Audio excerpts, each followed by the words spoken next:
गांधी से लेकर तेजस्वी यादव तक निजी क्षेत्र में आरक्षण लागू करने की मांग कर रहे हैं। दरअसल जाति जनगणना के फैसले के बाद निजी क्षेत्र में कोटे को लेकर विरोधी दलों ने मोर्चा खोल दिया है।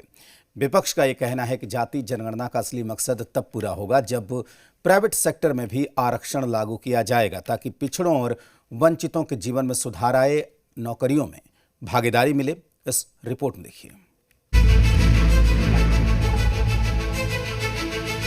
कैबिनेट समिति ने यह निर्णय लिया है कि जातियों की गणना को आने वाली जनगणना में सम्मिलित किया जाए। लगातार लालू जी संघर्ष करते रहे, सदन हो, सड़क हो, हमेशा से इस बात को उठाते रहे। जातीय जनगणना की बात हिंदुस्तान में अगर किसी ने रखा था, सदैव मुलायम सिंह यादव जी ने रखा था।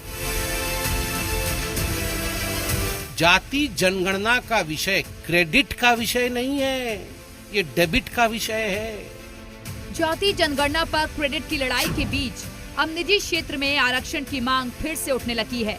विपक्षी दलों के नेताओं का कहना है कि सिर्फ जाति जनगणना कराने से पिछड़ों और वंचितों को न्याय नहीं मिलेगा। जाति जनगणना का असली मकसद तब पूरा होगा जब प्राइवेट सेक्टर में भी आरक्षण लागू किया जाएगा। ये एक पहला कदम है। Article 15(5) article 15(5) is reservation in private education institutions. ये कानून है, ऑलरेडी कानून है, और हम चाहते हैं एकदम इस कानून को एनडीए की सरकार, बीजेपी की सरकार इंप्लीमेंट करना शुरू करे। कांग्रेस नेता राहुल गांधी के साथ समाजवादी पार्टी के अध्यक्ष अखिलेश यादव ने भी निजी क्षेत्र में रिजर्वेशन की हुंकार भरी है। अखिलेश यादव का कहना है कि जाति जनगणना का फैसला पीडीए की जीत है।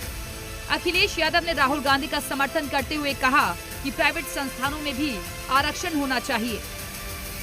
और ये सरकार आई, पूरा विभाग खा गई, लोग घाटे में पहुंच गया, तो ये छड्डी नहीं और क्या करेंगे, बेचेंगे नहीं तो और क्या करेंगे।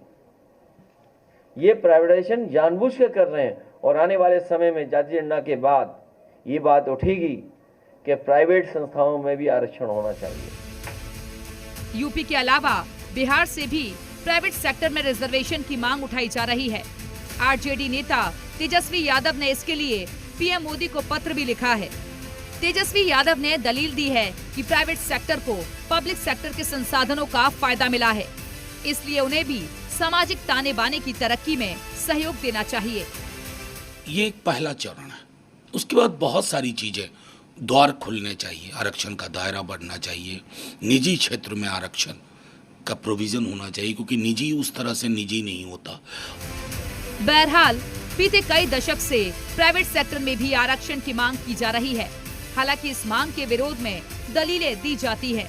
ऐसे में अब सवाल है कि क्या सरकार जाति जनगणना के बाद इस मांग पर विचार करेगी, और सवाल ये भी कि क्या निजी क्षेत्र में आरक्षण देश के विकास में वरदान साबित हो सकता है या बाधा। ब्यूरो रिपोर्ट, जी मीडिया।